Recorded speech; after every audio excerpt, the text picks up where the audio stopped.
Hello everyone, I wanted to do another first impression. This time I wanted to do a manga since a lot of you voted for me to review manga and manhwa on my blog. So I thought I'd bring it over to my first impression series on videos. So I hope you guys like it. If you do, give it a thumbs up. I really appreciate it. And if you want, you can give me suggestions of TV shows or manga or anything you think I should give a try, and maybe I'll do a first impression video on it or even a review. So today I wanted to do Gangsta. I started reading this a couple weeks ago. Recently a anime got released of it, and a few of my friends in my circle started raving about it, how great the anime is, and even started, getting into the manga as well and wanting to do a cosplay group. So I'm going to read the back of this one and tell you what it's about. In the city of Ingolstrum, a shady ville filled with made men and petty thieves, whores on the mic and cops on the take, there are some deeds too dirty for even its jaded inhabitants to touch.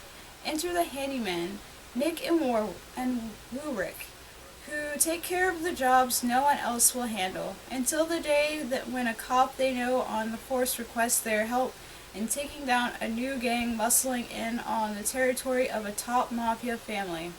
It seems like business and mayhem as usual, but the handymen are about to find that this job is a lot more than they bargained for.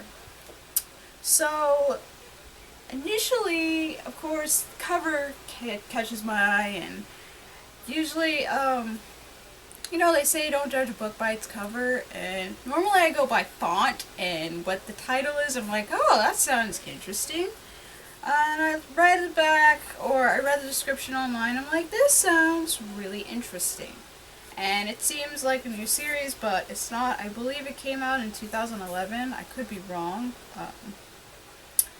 But when I started reading it, I didn't know what to expect, of course. When I go into a new manga series, I usually hope for the best. And so far, I haven't run into any series that I regret purchasing without, getting any, feedback or recommendation or looking at comments or anything. I just kind of go, oh, this sounds like right up my alley. I might enjoy this one. And so far, I've gotten lots of hits and no misses, and I've only gotten some misses when I check out stuff from work and I'm just like, I'm not feeling this, so let me try the second volume. Still not feeling it, so I just completely dropped the series.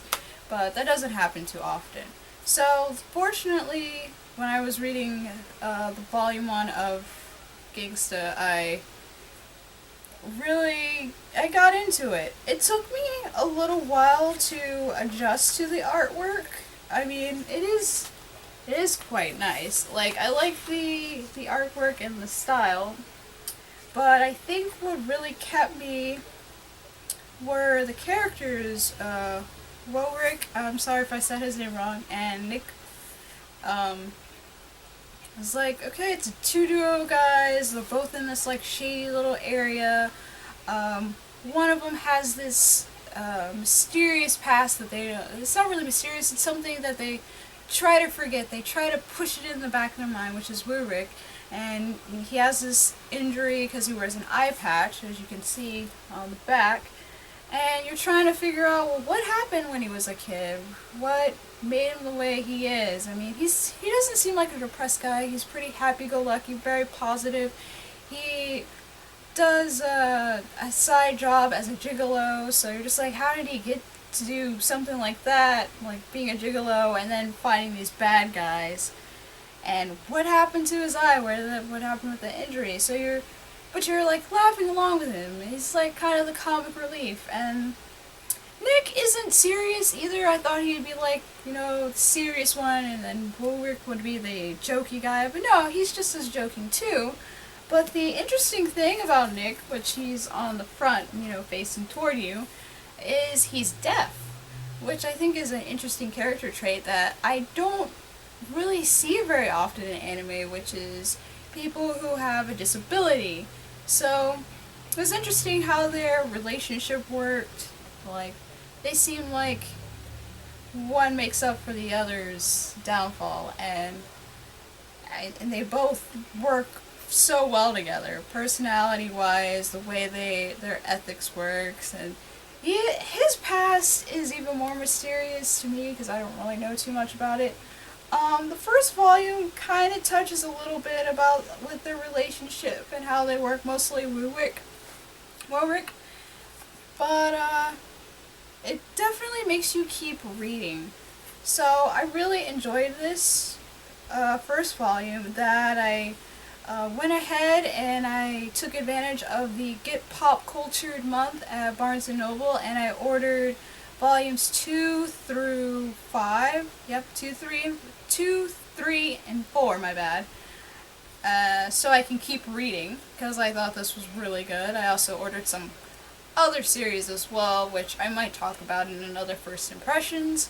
But a lot of the time while I was reading this manga, it reminded me of another series that I'm really into that has to do with a male duo, and one of them wears an eye patch, which is Dogs, Bullets, and Carnage, which is an awesome manga as well. And at the moment, I own the prequel, which is volume 0, and I own 1 through 3. And I also added it to my order from the Get Pop Cultured Manga Mania Day, and I ordered the next 3 volumes, which I believe is 4, 5, and 6. I almost bought another one, but then I wanted to get into a different series, and then ended up putting it back, but that's totally irrelevant. So, if you've read Dogs, Bullets, and Carnage, I think you're gonna enjoy this one because it really reminds me of that series, which is a good thing because I really love dogs. I guess quickly I can tell you about the anime. I thought about waiting to do a first impression of this until I saw the first episode of it, and I've seen the first episode all the way to its current episode. So I've watched 1 through 4. At first, because I'm reading the manga, it took me a while to get into the first 2 episodes because it is pretty close to the manga. Similar to like Naruto, like when you first start off, it's like, oh, I've already read that, why should I watch it again? It kind of loses its effect almost a little bit. But fortunately, it didn't really put me off too much because, I mean, it does cut out some things that are in the book, which is gonna happen, but I thought it was still interesting to see everything move, and I think the biggest thing that I had to adjust to was Nick's communication, since he is deaf and he does sign language, and every now and then he does talk, but a lot of the time he communicates through sign language. And in the manga, it gives you, translation of what he's saying, because of course it's still pictures, you're not going to have that motion. And it still, even though I'm all the way to like episode 4, it still seems a little weird to adjust to the sign language in being animated as opposed to reading what he's saying in the manga. But I think that's just a minor thing. That's just maybe just a personal problem for me.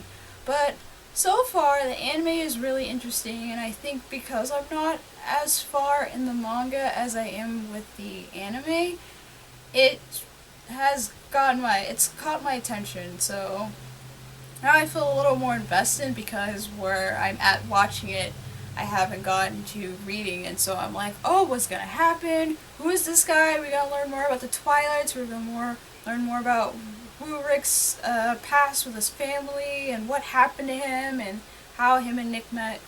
So I'm very excited to see how the anime goes, but I think I'm more excited to keep reading, of course.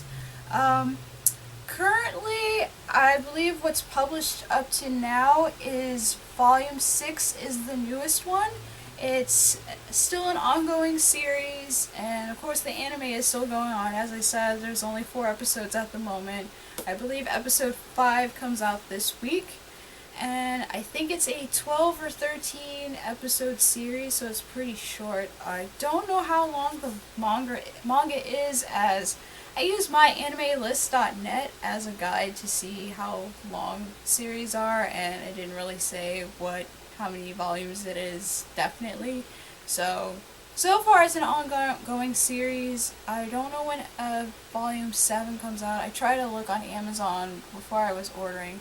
I don't know if it's coming out this year or maybe next year, but I know up to a point they're not going to be publishing more volumes until next year, but that's probably more information than you wanted to know. So, overall, I recommend this if you really like action anime. It is a mature rated manga, as it does have a lot of violent scenes in it, and of course, as I said, Rurik is a gigolo, and one of the main characters, Alex, is a prostitute, or former prostitute, so you're gonna have some language, violent moments, a little bit of gore, not too much. It's more so in the action sequences, where you're gonna have, kind of some bloody looking scenes, and of course some sexual content, visually and verbally, but it's not overwhelming. It's just enough to get the point across, so it's not overly graphic. So don't expect full frontal anything going on like a Yuri or a Yaoi or something. So that's what to expect out of this. So yeah, if you don't mind that kind of stuff and you like a good action manga, or if you enjoyed Dogs, Bullets, and Carnage, I would suggest you check this out. Yeah. So that's my manga review. Hopefully I'll be doing another one. I already have one in my head at the moment, and I'm hoping to get that out to you before I start reading Volume 2, because I purchased Volume 2 and Volume 3 of it. And I'll see you guys next time. Don't forget to give this video a like, and if you want, leave me some comments, some questions, requests, things you want me to review, things you want me to check out. I always love taking requests from you guys, and I'll see you guys next time. Drink lots of water and try to stay in lots of air conditioning and fans, because it's really hot this summer. Bye guys.